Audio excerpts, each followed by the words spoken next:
Mr. Fuzzy, and a continuation of reading the book You Can Heal Your Life. So tonight we can continue with our healing. So I hope that you guys had a great week, and that you are feeling motivated with your New Year's resolution, and that you continue to discipline yourself with the time you give to the things you want to achieve this year. So I'm gonna continue to be reading the book, and I'm gonna continue where we left off last time,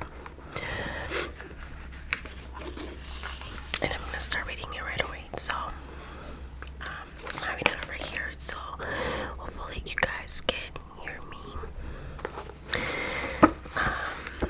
So most of us have foolish ideas about who we are and many, many rigid rules about how life ought to be lived.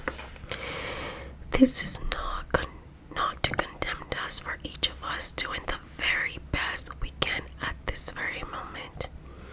If we knew better, if we had more understanding and awareness, then we would do it differently.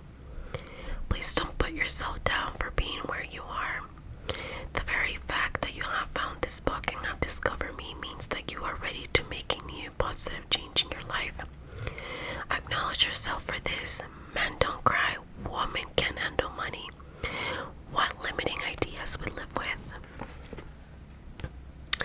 When we are very little, we learn how to feel about ourselves and about life by the reactions of the adults around us.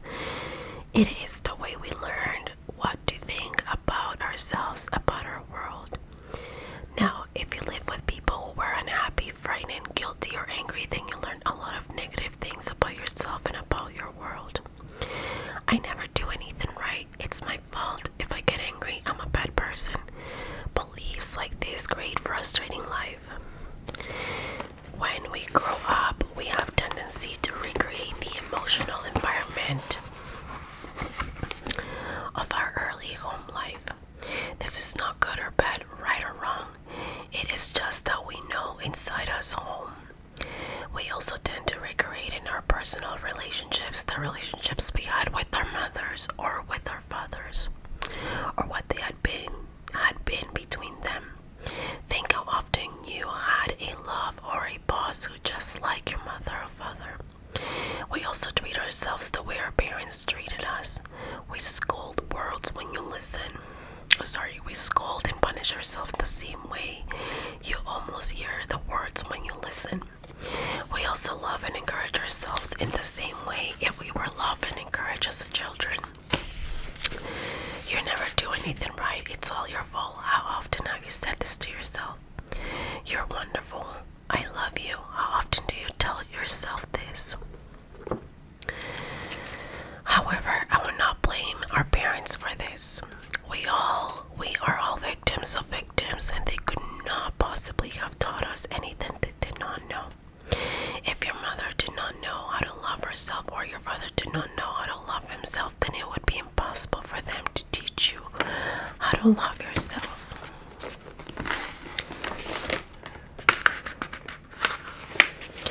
They were doing the best they could with what they had been taught as children. If you want to understand your parents more, get them to talk about their childhood, and if you listen with compassion, you will learn their fears and rigid patterns came from. Those people who did all the stuff to you were just as frightened and scared as you are. I believe that we choose our parents. This is very important. This actually surprised me very much. But yeah, it's very interesting, and you guys will read along with me. Well, you guys will listen to what I'm reading. Each of us decides to incarnate upon this planet in a particular point in time and space. I do want to say, if you don't believe in incarnation, that's completely okay.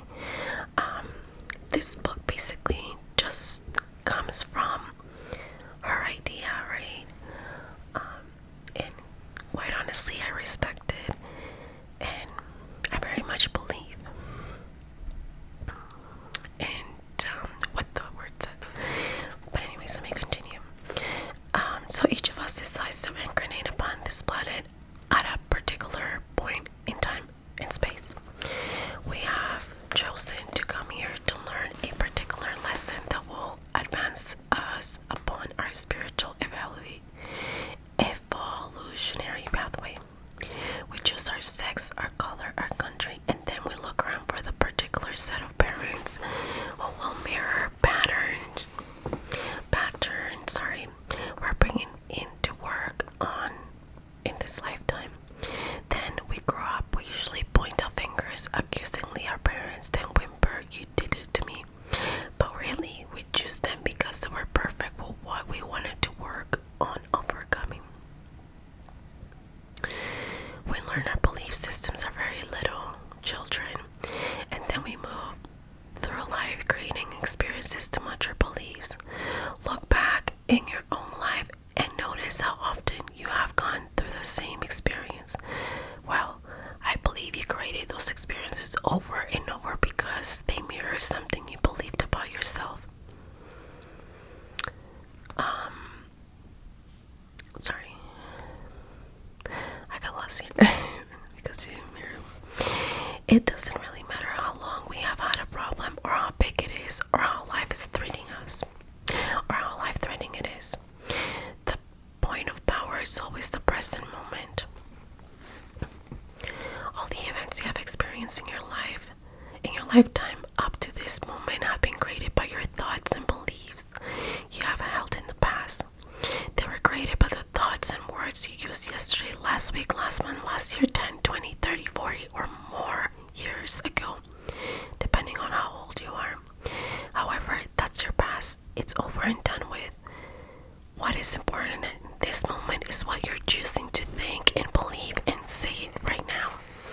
For these thoughts and words will create your future.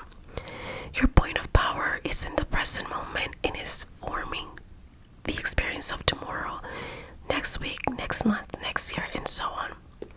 You might notice what thought you're thinking at this moment. Is it negative or is it positive? Do you want this thought to be creating your future? Just notice and be aware. The only thing we're ever excuse me. The only thing we're ever dealing with is a thought, and a thought can be changed. No matter what the problem is, our experiences are just outer effects of inner thoughts. Even self-hatred is only hating a thought about yourself. You have a thought that says, "I'm a bad person." This, though, produces a feeling, and you buy into the feeling. However, if you don't have the thought, you won't have the feeling. And thoughts can be changed. Change the thought, and the feeling must go. This is only to show us where we get many of our beliefs, but let us not use this information as an excuse to stay stuck in our pain. The past has no power over us. It doesn't matter how long we've had a negative pattern. The point of power, it is in the present moment. What a wonderful thing to realize. We can begin to be free in this moment. Believe it or not, we do choose our thoughts. We have habitually think the same thought over and over, so it does not seem we're choosing the thought. But we did make the original choice. We can refuse to think certain thoughts. Look how often you have refused to think a positive thought about yourself. Well, you can also refuse to think a negative thought about yourself. It seems to me that everyone on this planet whom I know or have worked with is suffering from self-hatred and guilt. To one degree or another, the more self-hatred and the guilt we have, the less our lives work. The less self-hatred and guilt we have, the better our lives work on all levels. The innermost belief for everyone I have worked with is always, "I'm not good enough." We often add that, "I don't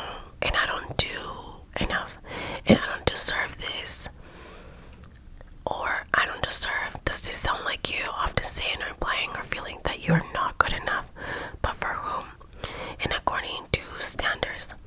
If this belief is very strong in you, then how can you possibly have created a loving, joyous, prosperous, healthy life? Somehow your main subconscious belief would always be contradicting, and somehow you would never quite get it together, for something would always be going wrong somewhere. I find that resentment, criticism, guilt, and fear cause more problems than anything else. These four things cause the major problems in our bodies and in our lives. These feelings come from blaming others and not taking responsibilities for our own experiences. You see, if we're all responsible for everything in our lives, then there's no one to blame. Whatever is happening out there is only a mirror of our own inner thinking. I'm not condoning other people's poor behavior, but it's our beliefs that attract people who will treat us that way. If you find yourself saying everyone always does such and such to me, criticize me, it's never there for me, uses me like a doormat, abuses me, then it's your matter. There's some thought in you that attracts people who exhibit this behavior. When you no longer think that way, you will go elsewhere and do what somebody else and do that somebody else. You will no longer attract them. Following are some results of patterns and manifested on the physical level. Resentment that is long held can eat away at the body, become disease we call cancer. Criticism as a pattern habit can often lead to arthritis in the body. Guilt always. Punishment and banishment creates pain. When a client comes to me with a lot of pain, I know they're holding a lot of guilt, fear, and the tension it produces can create things like baldness, ulcers, and even sore feet. I found that forgiving and releasing resentment will dissolve even cancer. While this may sound simplistic, I have seen and experienced it working. We can change our attitude towards the past. The past is over and done. We cannot change that now. Yet we can change our thoughts about the past. How foolish of us for punishing ourselves in the present moment because someone hurt us in a long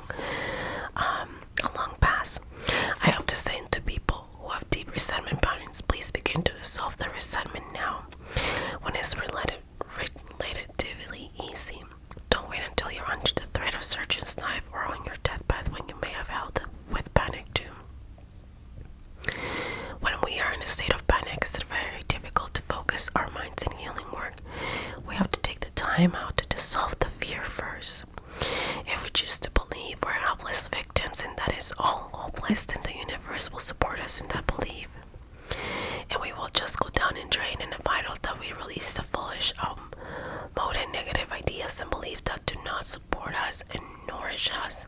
Even our concept of God needs to be one that is for us, not against us. To release the past, we must be willing to forgive. We need to choose to release the past and forgive everyone, ourselves included. We may not know how to forgive, and we may not want to forgive. But the very fact that we say we're willing to forgive begins the healing process. It is imperative for our own healing that we release the past and forgive everyone. I forgive you for not being the way I wanted you to be. I forgive you and I set you free. This affirmation set us free. So, I'm gonna leave it as here. The chapter, actually, I think the chapter is almost done, so I'm actually gonna finish it. All diseases comes from state of unforgiveness. Whenever we're all ill, we need to search our hearts to see who it is that we need to forgive. The Course in Miracles says that all diseases come from a state of unforgiveness, and that whenever we're ill, we need to look around to see who it is we need to forgive. I would add to the concept that the very person you find the hardest to forgive is the one you need to let go of the most. Forgiveness means giving up. Letting go has nothing to do with condoning behavior. It's just letting the whole thing go. We do not have to know how to forgive. All we need to do is be willing to forgive. The universe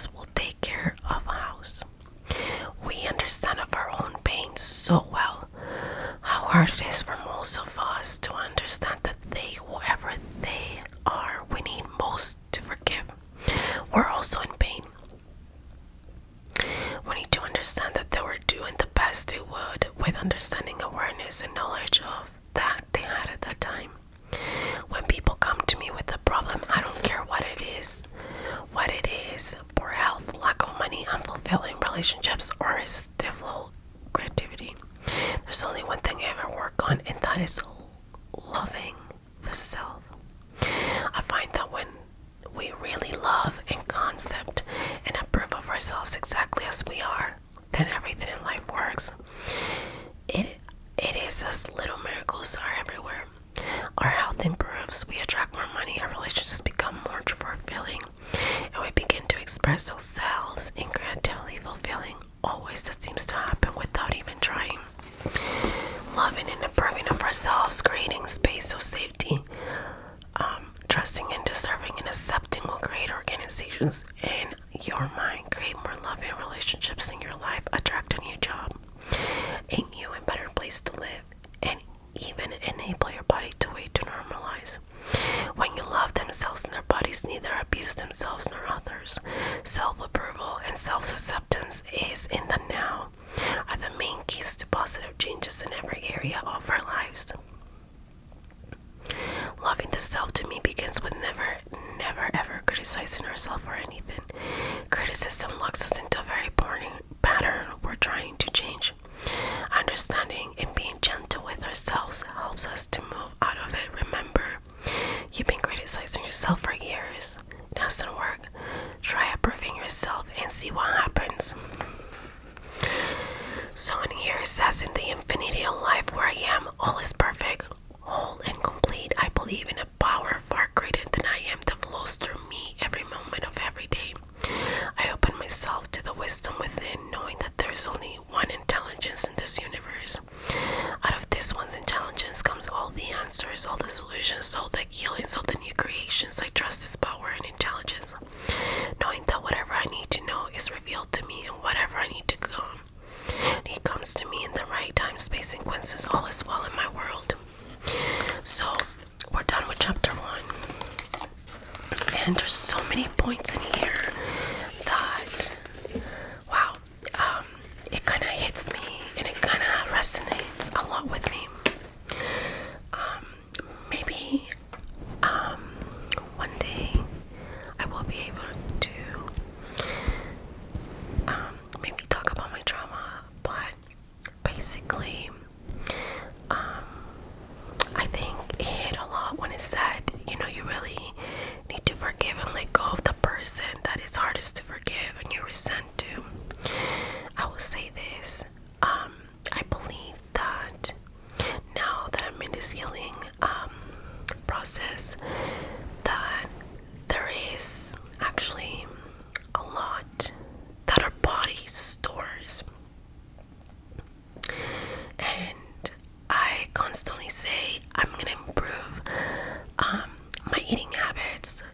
I'm gonna improve the way I am. I'm gonna exercise. I'm gonna do this. I'm gonna do that. And I'm gonna do that. To improve the way I feel, the way I look. But excuse me, slowly I have learned that all of that can actually help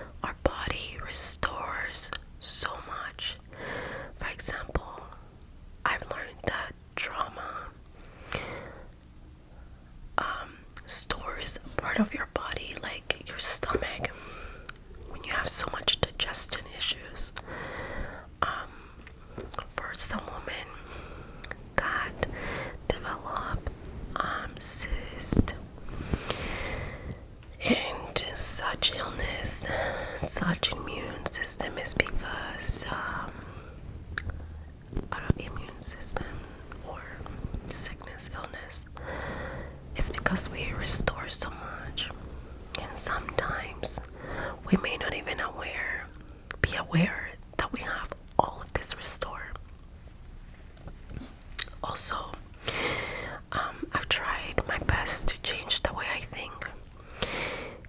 I kind of slack off last year a lot, if I'm being very honest with you, because for the past 2 years, I started, like I said to you before, reading this book, and I started doing affirmations every day.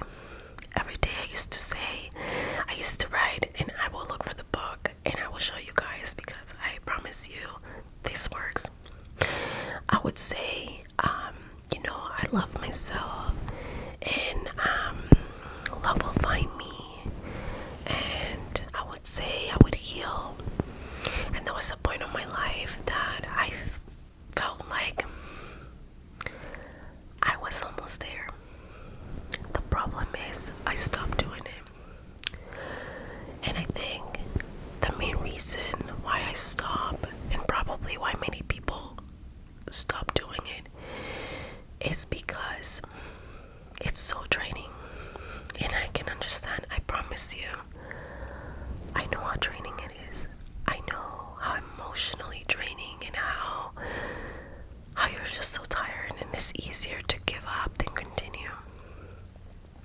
But I want you to know that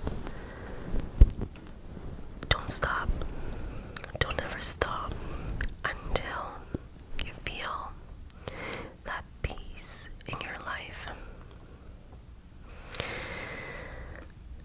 That peace will never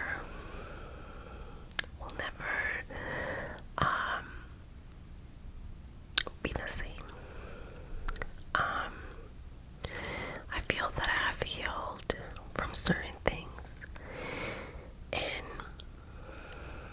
sometimes I bring old patterns of how I used to be when I'm just being a people pleaser. But I now know that I wouldn't let people treat me a certain way. I now know that I wouldn't let my daughter go through things that I have gone through.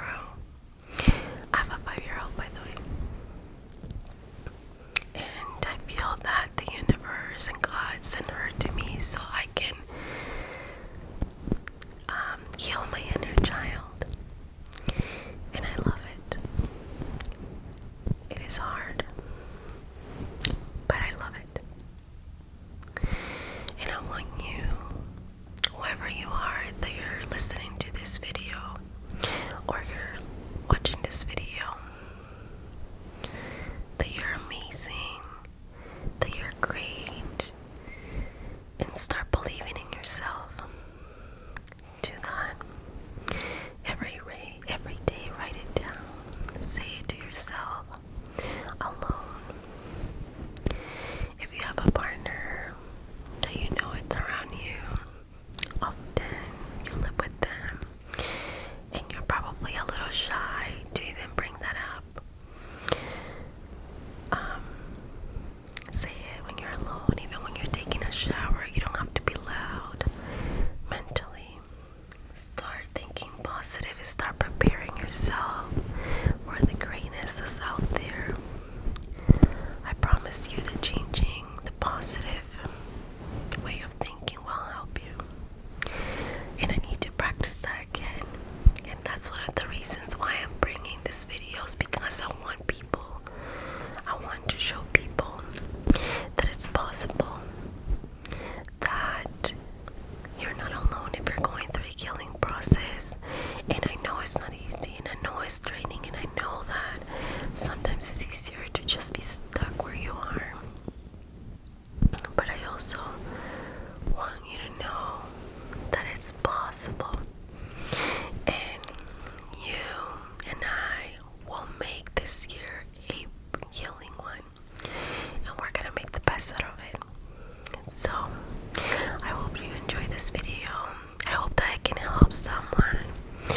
And yeah, I want to thank you for taking the time to listen to this and read the book, or let me read the book to you.